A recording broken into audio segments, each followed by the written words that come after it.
슈가데디, 설탕왕 아돌프 스프레켈스. 슈가데디의 의미는 어린 여자친구 또는 남자친구를 아낌없이 지원하고 지출하는 상대적으로 부유한 나이 많은 남성이나 여성을 지칭하는 단어입니다. 또는 슈가데이트, 슈가링이라고도 불리며 보조를 받는 젊은 사람을 슈가베이비라고 부릅니다. 슈가데디와 알마 드 프레트빌, 가난한 이민자 누드 모델에서 샌프란시스코의 증조모가 되다. 옛날 이야기 속의 신데렐라가 신분 상승을 하고 그 후로도 오래오래 잘 살았다면 그 표본은 바로 알마 드 브레트빌일 것입니다.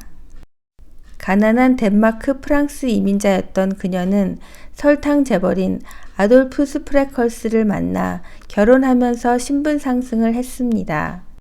그녀는 그와 결혼한 이후 샌프란시스코에서 문화예술 분야에서 명성을 얻었습니다.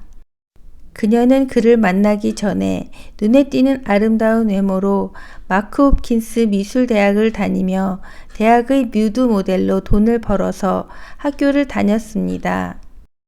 그리고 샌프란시스코 유니언 스퀘어의 듀이 기념비 꼭대기에 있는 고대 그리스 승리의 여신 나이키 동상의 모델이었다는 소문으로 유명해졌습니다. 그런 그녀의 출신은 결혼 후 유명 인사들 사이에서 거부당하고 경멸당했습니다.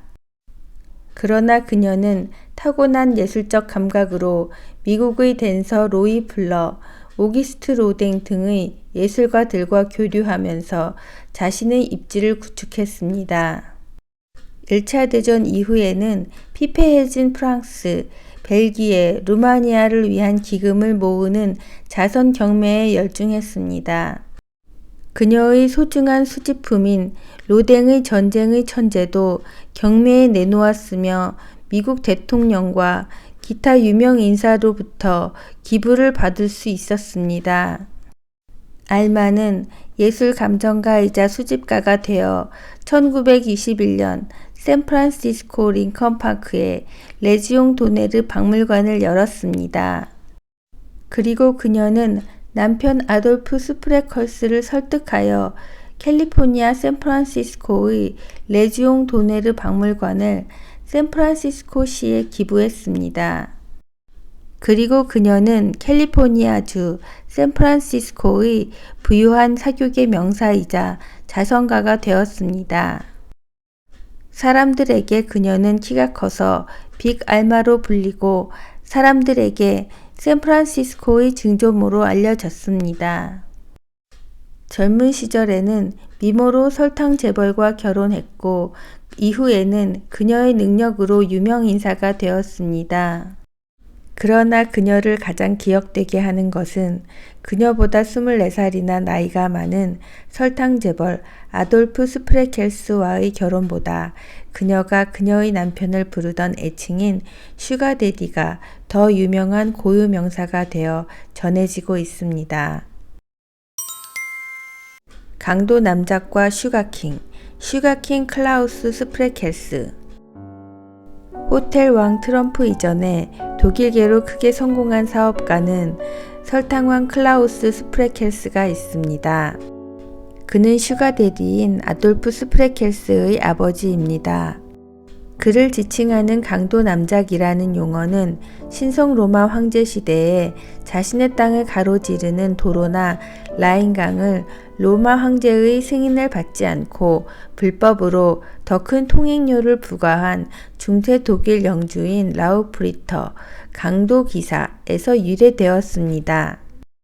그리고 세월이 흘러 19세기 강도 남작은 미국 진보의 시대에 개혁 성향의 언론인, 작가 등의 취재와 르포를 통해 폭로된 부유하고 큰 권력을 가진 비윤리적인 19세기 미국 사업가들을 비판할 때 이 용어를 사용했습니다.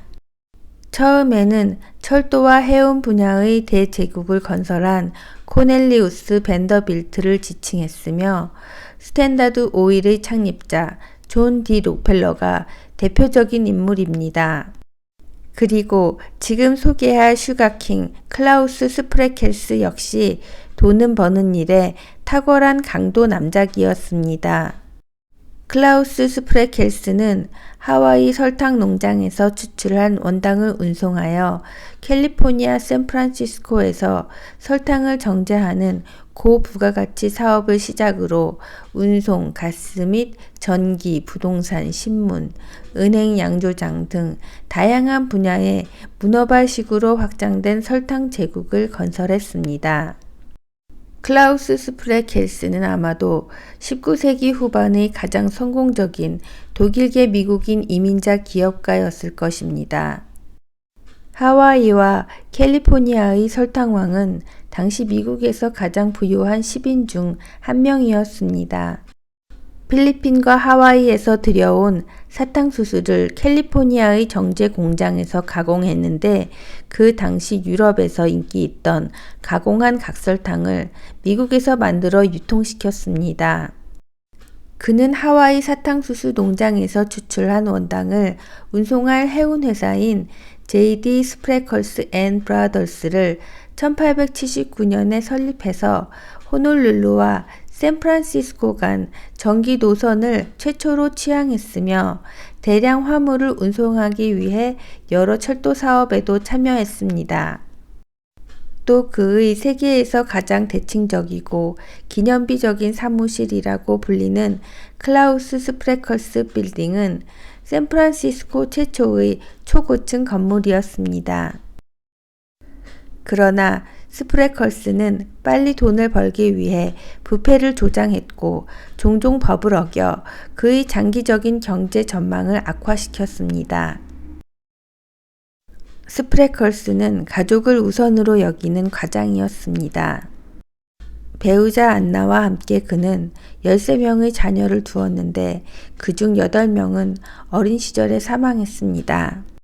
살아남은 5명의 자녀는 존 디 스프레컬스, 아돌프 비 스프레컬스, 클라우스 아구스투스 스프레컬스, 엠마 클라우디나 스프레컬스, 루돌프 스프레컬스였습니다. 그의 자녀들은 처음에는 아버지를 위해, 그 다음에는 자신을 위해 가족의 영향력과 부를 키우는 가족 네트워크를 형성했습니다.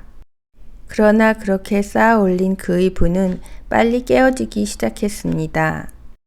1884년 그의 아들 아돌프는 1881년 아버지 클라우스 스프레컬스의 하와이 농장을 비난하는 언론 캠페인을 벌이는 샌프란시스코 크로니클 신문의 소유주인 언론인 미셸 드영을 살해하려고 했습니다. 총격 사건 중 부상을 입은 아돌프는 체포되었으나 나중에 신경성 두통을 이유로 들어 무죄를 선고받았습니다. 더욱 심각한 것은 막내 아들인 클라우스 아우구스투스는 아버지와 그의 사업을 실질적으로 경영하고 있는 존 디와 아돌프에게 J.D. 스프레컬스 앤 브라더스에 대한 지분의 배분에 불만을 갖고 있었습니다. 그는 소송을 통해 아버지에게서 225만 달러, 현재 가치로 900억 원 정도의 판결을 얻어내었지만 충분하게 여기지 않았습니다. 그리고 아버지에게 신임을 받고 있던 존 디는 추가로 상속을 받았지만 클라우스 아우구스투스는 아버지 눈밖에 나게 되었습니다. 그래서 클라우스 아우구스투스는 그의 형제 루돌프와 함께 이번에는 하와이 설탕 농장과 관련하여 그의 아버지를 상대로 또 다른 소송을 시작했습니다. 또 아버지가 설탕 정제 회사의 필라델피아 지점에 재직하는 동안에 허물을 세상에 폭로하고 추가 비용을 얻기 위해 아버지를 명예훼손 혐의로 고소했습니다. 이번에는 아버지 스프레켈스가 승리했지만 그의 가족 사업은 다시 큰 타격을 받았습니다. 결국 존 디와 아돌프는 스프레컬스의 하와이 설탕 농장에서 축출되었고 루돌프와 클라우스 아우구스투스가 경영권을 갖게 되었지만 그들의 승리는 오래가지 못했습니다. 1898년 경쟁회사가 회사를 인수하고 형제들을 경영진에서 축출했기 때문입니다. 이 마지막 사건이 일어날 때에 클라우스 스프레컬스는 70세였습니다. 그는 말년에 자신이 설립한 웅장한 하와이 농장이 자신뿐만 아니라 가족의 소나기에서도 사라지는 것을 보았습니다. 스프레컬스는 1908년 12월 26일 샌프란시스코에서 사망했으며 콜마의 사이프러스 잔디 기념공원에 묻혔습니다. 그는 현재 가치로 최소 150억 달러, 한화로 거의 21조 원에 달하는 재산의 대부분을 존 디와 아돌프에게 남겼습니다. 하지만 유산을 받지 못한 다른 두 형제, 루돌프와 클라우스 아우구스투스가 소송을 제기했습니다. 그들은 법정에서 장남 존 디와 얽힌 수십 명의 소송인들과 마찬가지로 패소했습니다. 지금도 하와이, 샌프란시스코, 샌디에고 등에는 아버지 클라우스, 장남 존 디, 차남 아돌프 스프레컬스가 19세기에 경영하던 유산들이 지역의 지명과 랜드마크로 그들의 명성은 아직도 남아 있습니다. 마지막으로 하와이 스프레켈스 사탕수수 농장의 아시아인 이주 노동자들에 대해서 알아보겠습니다. 스프레켈스 사탕수수 농장의 사진신부 1878년에 클라우드 스프레켈스는 마우이 북쪽 해안을 따라 4만 에이커의 토지를 구입하고 스프레컬스 빌을 설립했습니다. 1892년까지 스프레컬스 빌은 세계에서 가장 큰 사탕수수 농장이었으며 일본, 한국, 중국 및 기타 국가에서 온 수천 명의 농장 이주 노동자를 고용했습니다. 일본인의 하와이 이주는 1868년에 유진 밀러 반 리드라는 네덜란드계 미국인 상인의 주도하에 153명이 하와이의 사탕수수 농장에 오게 되었습니다. 일본 정부는 이 이민자들에 대한 학대로 인해 1885년까지 일본인 이민을 중단했습니다. 그는 최초로 공식적으로 일본인 이민자 그룹을 하와이로 데려온 사람이었습니다. 이 일본인 이민자 그룹은 메이지 시대 첫 해의 사람들을 의미하는 가넨모노라고 불렸으며 그들이 하와이 도착 150주년을 1919년에 기념했습니다. 오늘날 하와이의 일본인은 하와이에서 백인 다음으로 두 번째로 큰 인종 그룹이 되었습니다. 1920년 전성기에 그들은 하와이 인구의 43%를 차지했습니다. 하와이 한인 이민의 역사는 1903년에서 1905년 사이에 거의 8,000명의 한국인이 하와이 사탕수수 농장으로 왔습니다. 1903년 1월 13일자 이브닝 불레틴 신문은 오늘 아침에 도착한 한인 이민자들은 실험적인 사례입니다. 만약 이 노동자들이 더 좋은 노동자들이고 친절하고 정중한 태도를 가지고 있다면 앞으로 더 많은 한국인들이 동양에서 배를 타고 이곳에 도착할 것이 분명합니다. 라고 기사를 내었습니다. 1905년 4월까지 65척의 선박에서 7,843명의 한국인을 하와이로 데려왔습니다. 그중 남성은 671명, 여성은 677명, 청소년 14세 미만은 465명이었습니다. 남성이 여성보다 10대 1로 많았고 초기 이민자의 대부분은 20세 정도의 젊은 남성이었습니다. 설탕 농장은 농장 노동자를 원했기 때문에 예비 이민자들은 이민 예정자로 농부를 원했지만 실제로 한인 이민자 중 7분의 1만이 실제로 농부였습니다.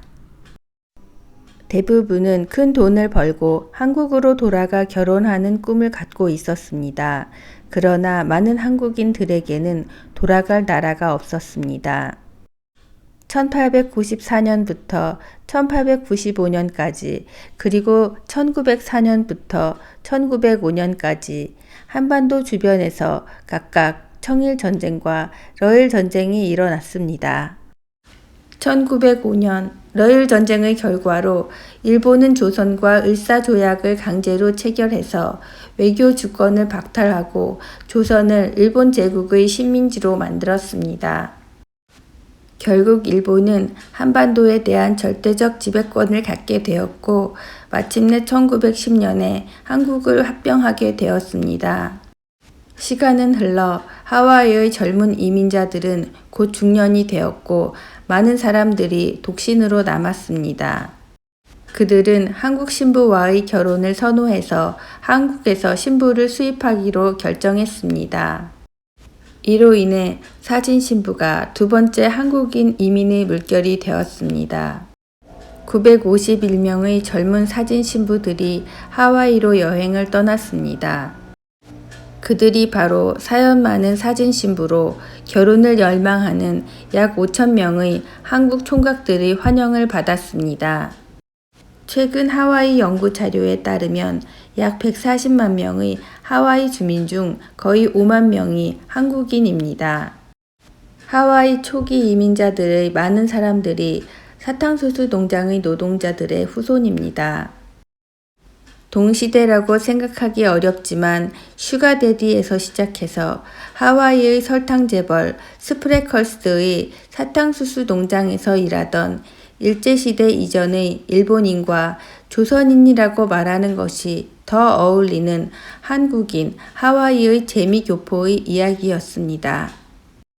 슈가데디와 알마 드 브레트빌 이민자 누드 모델에서 샌프란시스코의 증조모가 되다 편을 끝까지 시청해 주셔서 감사합니다.